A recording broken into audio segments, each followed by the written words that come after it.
Baik, Assalamualaikum warahmatullahi wabarakatuh. Pada kesempatan kali ini saya akan menjelaskan tentang perencanaan agregat modal transportasi. Nah, sebelum itu perkenalkan nama saya terlebih dahulu. Saya Sohibul Iksan, absen 19 dari kelas M1, Program Studi Manajemen Fakultas Ekonomi Kampus 2 UNAN. Nah, saya langsung saja masuk ke dalam materinya. Apa itu moda transportasi? Nah, moda transportasi adalah salah satu jenis modal yang terdapat pada riset operasi yang digunakan untuk menentukan jalur distribusi yang efektif dari sumber ke tempat tujuan. Nah, dengan asumsi atau dengan tujuannya itu untuk mengoptimalkan biaya dan juga meminimumkan biaya. Nah, moda transportasi itu ada beberapa metode berdasarkan Trastawati tahun 2015. Dia menjelaskan bahwa ada 4 metode yang dapat digunakan, yaitu ada metode sudut barat laut atau sering disebut sebagai NWCR. Yang kedua ada metode biaya terendah. Yang ketiga ada metode pendekatan Vogel. Yang keempat ada metode MODI. Nah, pada perencanaan agregat kita menggunakan metode sudut barat laut atau NWCR. Nah, metode NWCR ini pengisiannya kita mendahulukan sebelah kiri paling atas terlebih dahulu.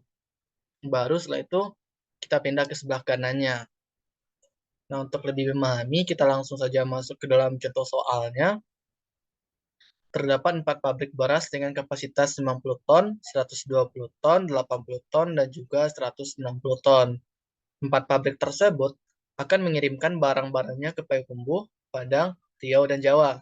Dengan masing-masing permintaan ada 70 ton, 100 ton, 150 ton, dan 50 ton.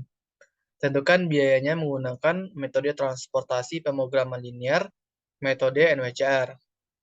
Nah, biayanya ada sebagai berikut ini. Jika pabrik A ke Payakumbuh, maka biayanya 20. Jika pabrik A ke Padang, biayanya 34. Sedangkan pabrik A ke Riau ada 27, dan seterusnya. Dan ini merupakan biaya dalam satuan dolar. Langsung saja kita masuk pengerjaannya ke dalam Excel. Nah, di sini saya sudah membuatkan tabelnya, di mana terdapat ada 4 pabrik, yaitu pabrik A, pabrik C, pabrik D, dan D. Yang kota tujuannya ada Payakumbuh, Padang, Riau, dan Jawa. Dan untuk biayanya juga sudah saya masukkan ke dalam tabel. Nah, di sini kita memasukkan terlebih dahulu kapasitasnya dan juga berapa demandnya. Untuk kapasitasnya tadi sudah dijelaskan, di pabrik A itu ada 90 ton, di pabrik B ada 120 ton, pabrik C ada 80 ton, pabrik D ada 160 ton. Untuk demandnya di Payakumbuh ada 70 ton, di Padang ada 100 ton, di Riau ada 150 ton, dan di Jawa ada 50 ton. Nah, setelah kita masukkan berapa kapasitas dan juga berapa demand-nya, setelah itu kita hitung apakah kapasitasnya sama dengan demand-nya.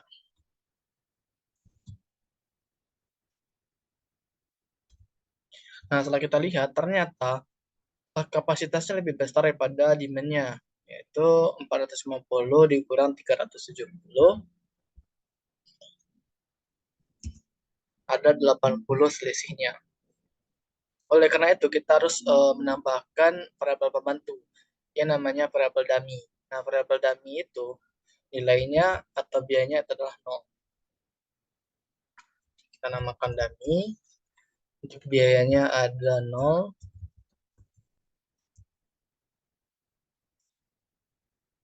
Dan untuk selisihnya kita masukkan 80.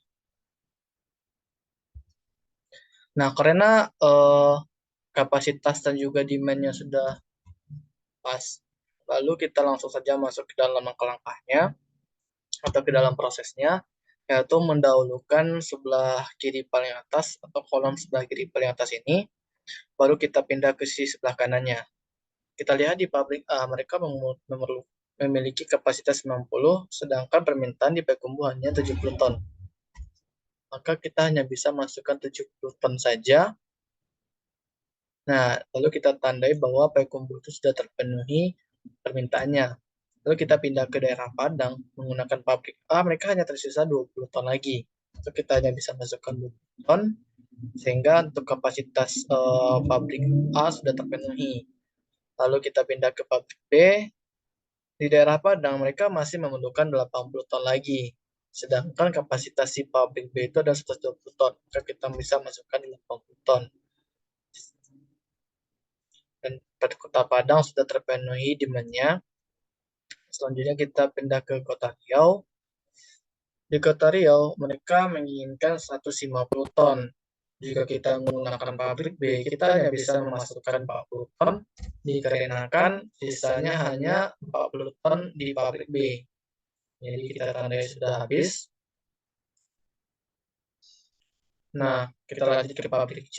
Untuk pabrik C, mereka hanya menyediakan 80 ton saja, sedangkan permintaan di Riau ada 110 ton. Kita hanya bisa memasukkan 80 ton saja. Kita tandai bahwa pabrik C ini tidak terpenuhi. Lalu kita pindah ke pabrik D.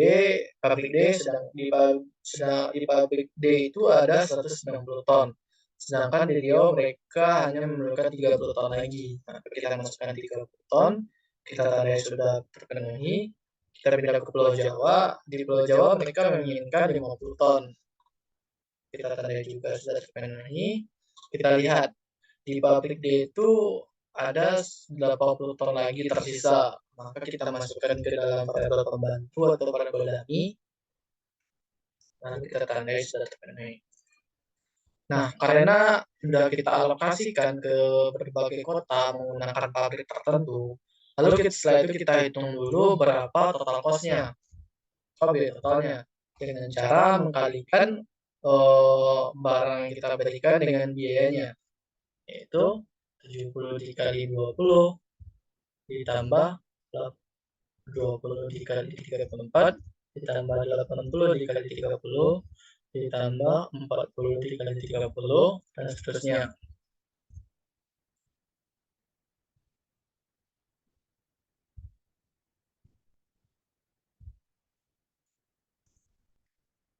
Nah, kita sudah cari biaya totalnya. Jadi biaya totalnya adalah 11.450. Nah, jika kita menggunakan metode NWCR ini, kita akan mendapatkan biayanya sekitar 11.450 dolar.